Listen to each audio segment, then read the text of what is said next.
Muy buenos días tengan todos ustedes. Bienvenidos a Memorial del 2024.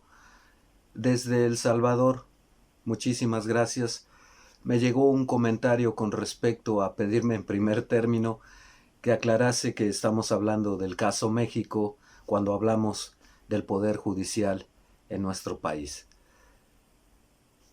Hecha la aclaración de que estamos transmitiendo desde México, pues comento en agradecimiento a este comentario, comento lo que sustancialmente nos dice esta persona que generosamente ha comentado lo que aquí decimos. Y pues refiere que parece que estoy describiendo a la hermana República del Salvador, al poder judicial de ese país que nos dice ve pasar gobiernos, pero se quedan ahí jueces, ministros, esa élite del poder judicial de allá, y se siguen enriqueciendo a más no poder. No es para consuelo, pero le diría que aquí nos ocurre exactamente igual. Quiero esbozar una teoría de por qué ocurre eso no solo en México, en El Salvador, no lo sé, Venezuela, Centro Sudamérica en general. Me parece que 30 años de neoliberalismo pudieron producir toda una serie de instituciones subordinadas al poderío económico, al mercado, a los capitales, para servirles a ellos. Entre esas instituciones, si no pueden con el presidente, cuando las votaciones se corren hacia la izquierda, se quedan con el Congreso. Si no pueden dominar al Congreso, el Poder Judicial.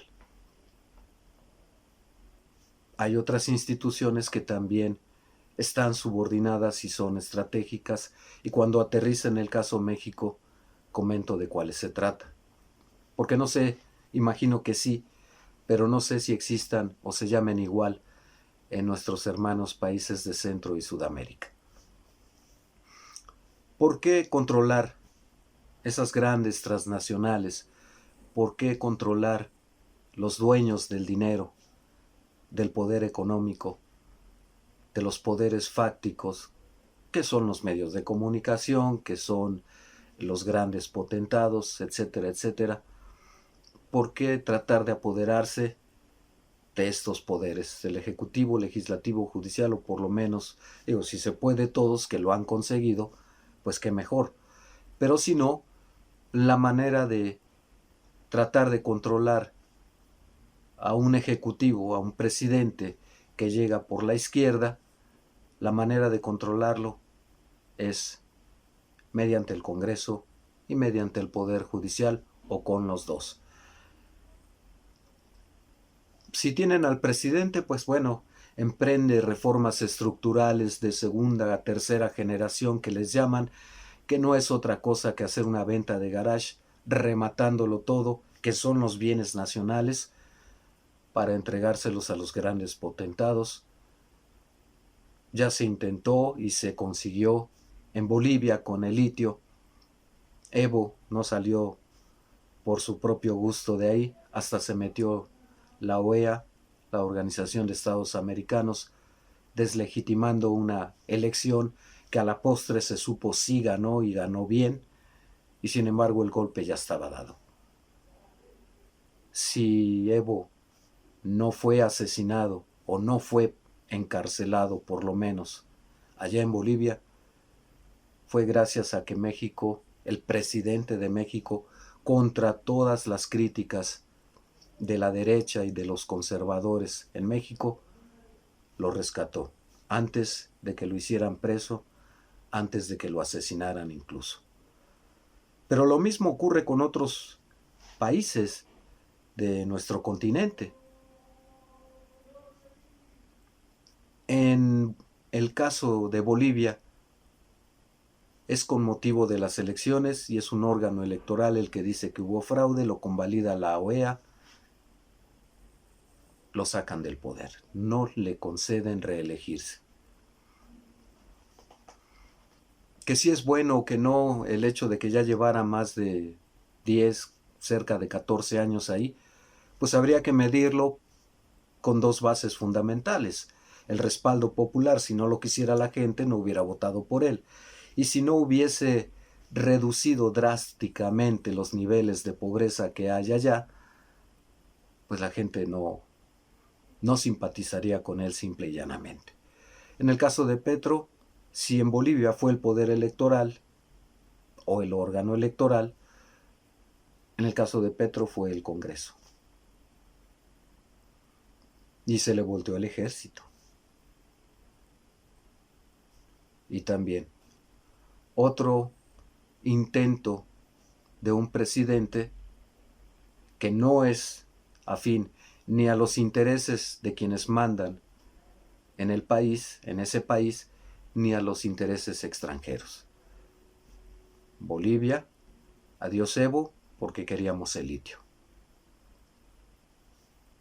Perú, pues no íbamos a permitir que alguien con esas tendencias de izquierda se hiciera del poder. Y lo sacaron rápido. Y así van uno tras otro. Son muchos los casos. Lamentablemente esta historia de Centro y Sudamérica ha ido de salto en salto entre un esbozo de izquierda o llamémosle de democracia, intento de democracia, que es aplastado y vuelve a la derecha otra vez. En el caso de México, el presidente tiene el poder ejecutivo, pero no tiene el poder. Y me explico. Controla lo único que puede controlar, entre comillas, es su fracción parlamentaria en el Congreso. Pero esa fracción parlamentaria no tiene la mayoría suficiente para emprender cambios legales, reformas constitucionales. Ha dado grandes saltos también el partido del presidente López Obrador,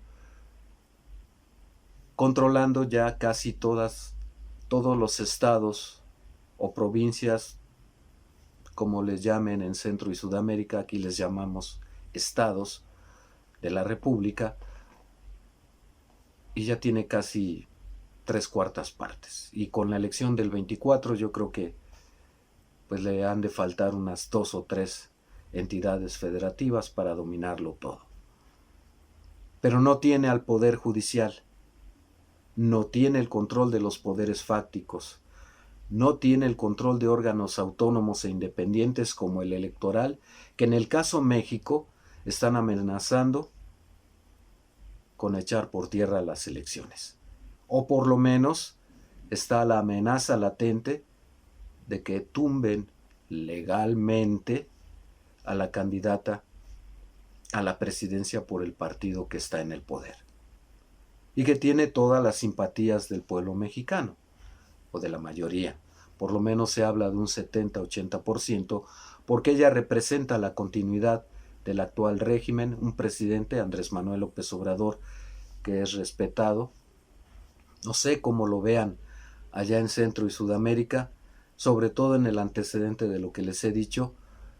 Ha sido tradicionalmente México, y muy en especial ahora, con un presidente de izquierda muy solidario con Cuba, ha sido solidario con Argentina, en el caso de Bolivia con lo de Evo, pues salta a la vista. Con Petro se ha pronunciado en el hecho de condenar este intervencionismo para sacarlo del poder, este intento de avasallamiento del poder legislativo que al final consiguió sacarlo del poder. Y por otra parte, México no está, ni el presidente López Obrador no ha estado exento de esos intentos golpistas. El coqueteo de quienes tienen el poder en México con el ejército para dar un golpe de Estado es un día sí y el otro también. Pero por ahora parece que el ejército está con el presidente. Es un punto muy importante. Solo da golpes de Estado el ejército. Los golpes llamados golpes blandos los dan las instituciones como el poder legislativo, como el poder judicial, o como los órganos autónomos e independientes, como los que se encargan de las elecciones al no reconocer un triunfo o eliminar al candidato antes de que empiece la contienda, etcétera, etcétera. O los órganos de acceso a la información pública, no sé cómo les llamen en Centro y Sudamérica, pero son estas instituciones también creadas durante el neoliberalismo que en teoría pretendían transparentar la acción gubernamental y que terminaron guardando en caja fuerte la información crucial de todas sus corruptelas.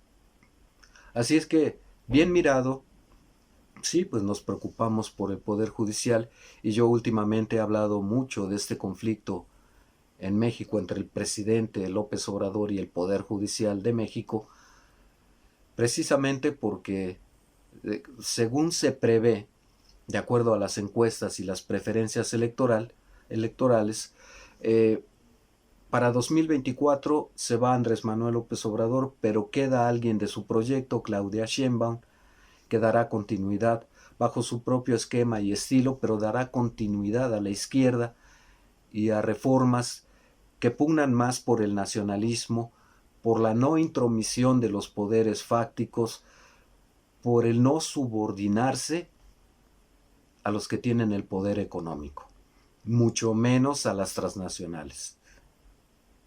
El último obstáculo que le quedaría es el poder judicial.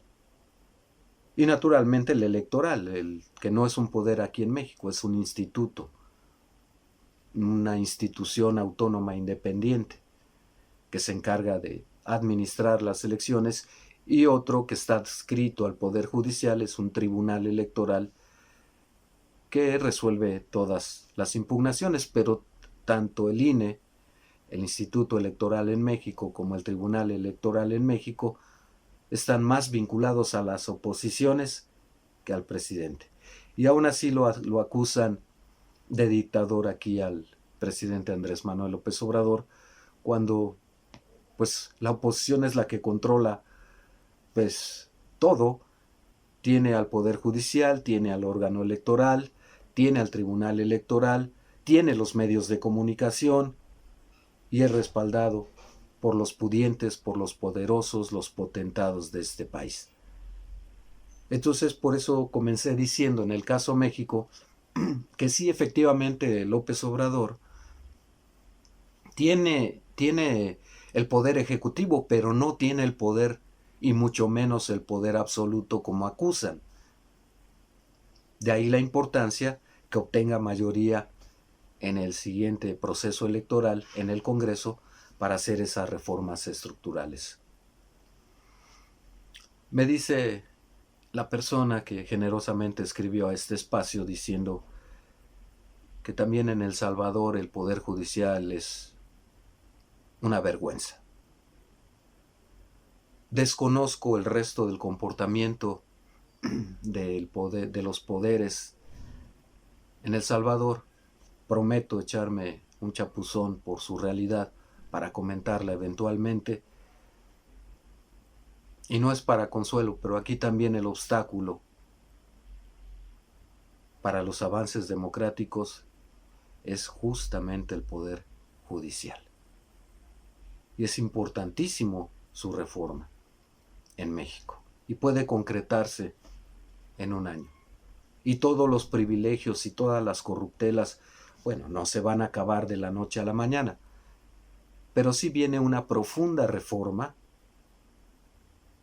que por lo menos los que hoy tienen esos privilegios en el Poder Judicial, jueces, magistrados y ministros, se van a ir a la calle.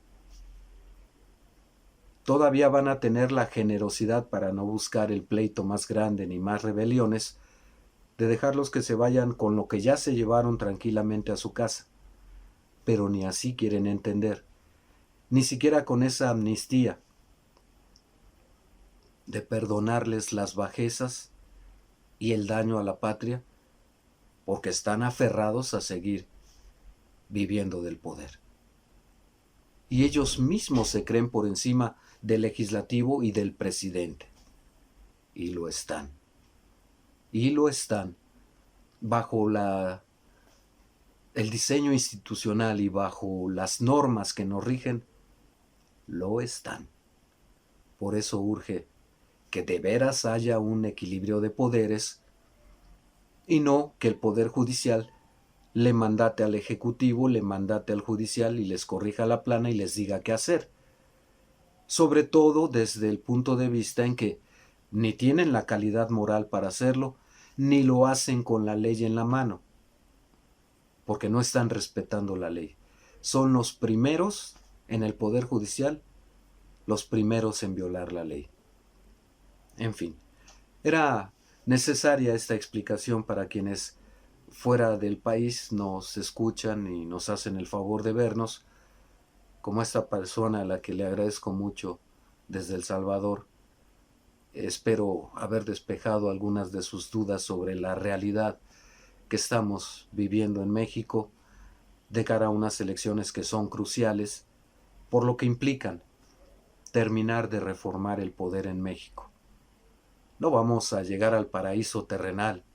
Es ingenuo, tanto de la sociedad como de quienes aspiran al poder, pensarlo. Ya el solo hecho de que alguien aspire al poder, y un poder, el que implica la presidencia de un país, tiene sus inconvenientes y sus condiciones. Hay que ver quién lo impulsó, para empezar. En fin, triste situación. Lo único que sé de este que fue guerrillero y que ahora gobierna El Salvador, de lo que me he enterado particularmente con los medios de comunicación, que prácticamente los ha confiscado o los tiene subordinados. No olvidemos que una de las mayores garantías de una democracia, pues por lo menos es la libertad de quejarse. Porque si no se tiene conocimiento de lo que ocurre en un país, si eso no se esparce, se puede estar viviendo, pero a veces estamos tan lejos unos de otros, distanciados, a pesar de que vivamos no tan lejos, pues menos se puede tomar conciencia del problema y empezar a emprender acciones para corregirlo. Insisto, prometo echarme un clavado en la realidad que vive El Salvador para comentarla eventualmente. Por ahora, agradezco mucho a esta persona que nos ha hecho el favor de escribirnos. Aclaro que hablo del caso México.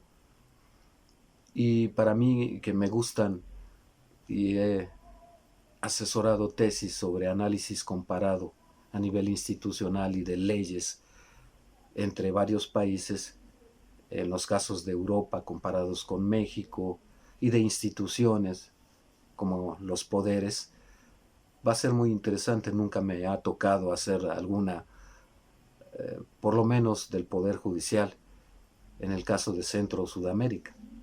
Pero este es un buen reto, un intento que asumo de, insisto, revisar la realidad de El Salvador para comentarlo y para aprender,